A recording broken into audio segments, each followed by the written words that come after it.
varied vegetation. And I represent the good people of Ahodo West and Oba-Ibim-Andoni Federal Constituency. I'm from River State. Mr. Speaker, I move with keen excitement the bill for an act to upgrade the Federal College of Education Technical Omoku to the Federal University Omoku to make comprehensive provisions for its due management and administration and related matters. I so move, Mr. Speaker. Honorable Chidoka. This bill is an audacious attempt to ensuring that there is unfettered access to education.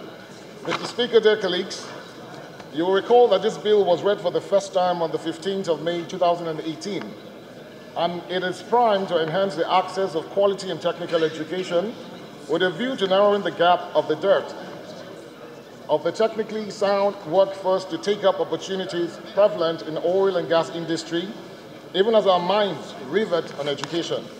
Mr. Speaker, education, as we know, facilitates learning and acquisition of skills. It is the bedrock of national development, and this proposal is born out of the fact that we do not have enough access to education in Nigeria. Given by the statistics in the world, we have actually not gotten up to 20%.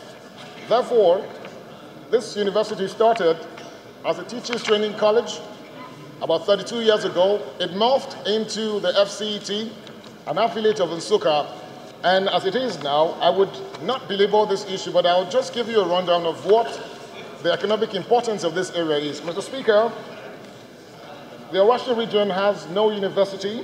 The Rivers West has no university, and this is a place where we have over 100 oil wells, the largest in any zone in Nigeria. From available statistics also, Oba-Ibim-Andoni, Ahodo West, account for 63% of River State revenue, and they produce not less than 40% of oil and gas revenue in Nigeria. This area is the only place where oil pipelines are not vandalized, and this will attest to the people as a peaceful people. We also, as a people, produce 100% feedstock to Indorama Petrochemical from Obrikomo Biafo. 56% of the entire feedstock of gas is also from this area, and it will also interest you to note that out of the 7 NIPP power projects, 3 of them are from this area. And given the importance again of this area, I am asking, and our people also demand, that we have this because it will be or create a towering educational impact in this region. Mr. Speaker, dear colleagues, this has happened in different areas, and I will also try to highlight a few areas. It's happened in Ondo, it happened in Imo State, it's happened in Benue, it's also happened in other areas. Mr. Speaker, this university, when established, will help educate, train, and equip young Nigerians to build competence and thus position themselves for technology transfer.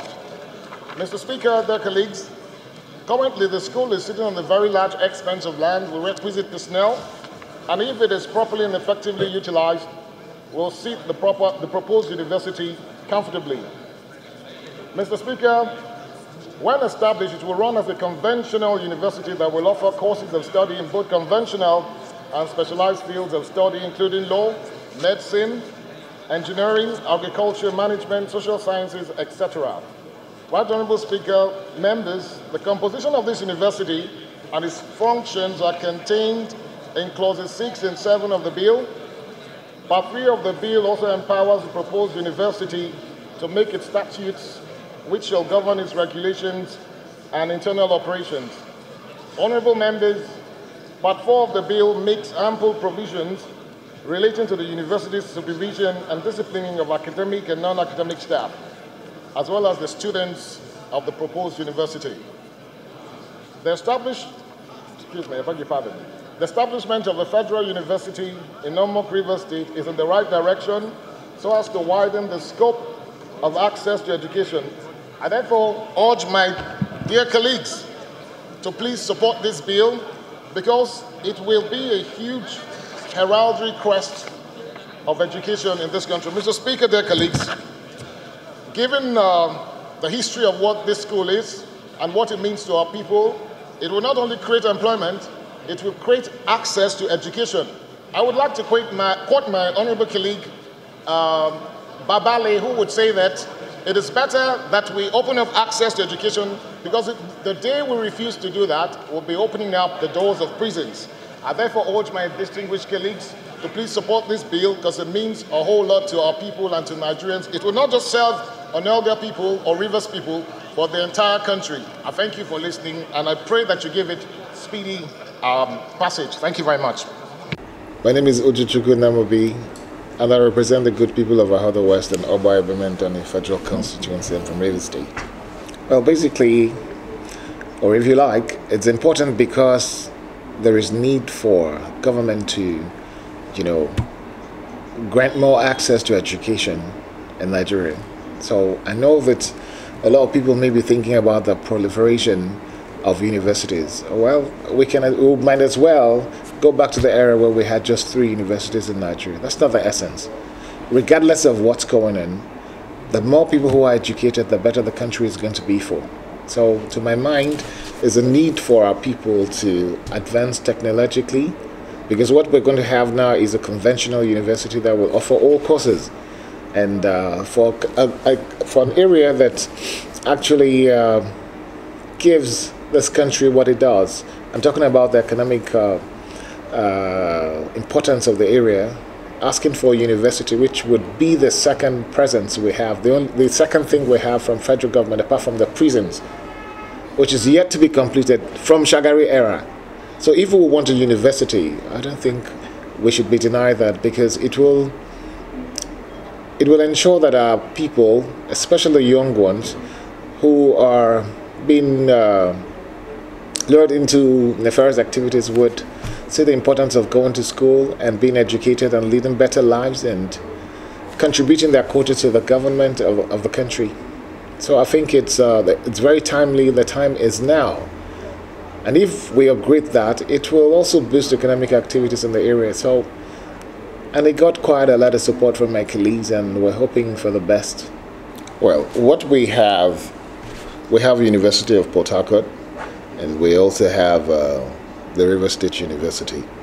I can tell you that, when you share things, there has to be some proportionality in it. Now, in Zaria, in fact, in recent times, I can just quickly let you know that the Uchechuku College of Education is now a federal college, is now a university. Same thing happened in the medical health school in Omoku, that's in Benue State. We have another from, I've mentioned Ondo, I've mentioned Zaria, I've mentioned about 5 of them, and that actually represents 5 zones out of the 6, so there is nothing for South-South. That's just not the only reason, but if we have more of it, because I can't recall the other partner, but I think that we're yet to meet the target of about 20% for education. So it's not necessarily about the school that you have in the location, but the importance. And especially because of who we are and where we come from and what we do for Nigeria, if that's what we're asking for, it's not too much. And something we need is a school we need, and we're not even asking for a new university. We're asking for an upgrade. So that's the reason, and many others if you listen to the motion and the bill rather. So I believe that there's not too much to ask from Nigeria. And as some of my colleagues actually said, if you look at the importance of it and the area and the need for it, so government should actually do this for people, and it will mean so much to us.